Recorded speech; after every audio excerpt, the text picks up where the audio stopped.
বাংলাদেশ বনাম ভারতের মধ্যকার আইসিসি টেস্ট চ্যাম্পিয়নশিপের ২ ম্যাচের টেস্ট সিরিজের প্রথম টেস্ট ম্যাচটি চেন্নাইয়ে অনুষ্ঠিত হয়েছিল নির্বিঘ্নভাবে।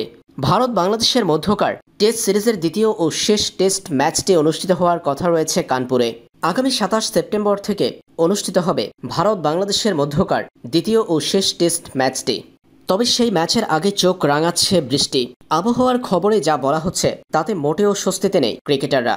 আইসিসি টেস্ট চ্যাম্পিয়নশিপের অংশ এই সিরিজ, তাই সিরিজের প্রত্যেকটা ম্যাচ প্রত্যেকটা পয়েন্টই গুরুত্বপূর্ণ। পয়েন্ট টেবিলে নিজেদের অবস্থান শক্ত করতে ভারত বাংলাদেশের মধ্যকার সিরিজের প্রথম টেস্ট ম্যাচে পরাজিত হয়েছে বাংলাদেশ।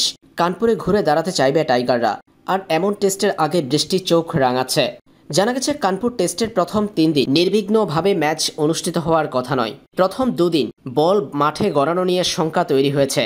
প্রথম দুদিন ভেস্তে যেতে পারে বৃষ্টির কারণে। কানপুর টেস্টের তৃতীয় দিনেও থাকবে বৃষ্টি, তাই প্রথম ৩ দিন ম্যাচ নির্বিঘ্নভাবে অনুষ্ঠিত হওয়ার কথা নয়। সেই ক্ষেত্রে কানপুর টেস্ট পণ্ড হতে পারে বৃষ্টির কারণে। ম্যাচ হলেও পরিধি কমে আসবে ৫ দিনের টেস্টের, যেটার প্রভাব পড়বে ম্যাচে।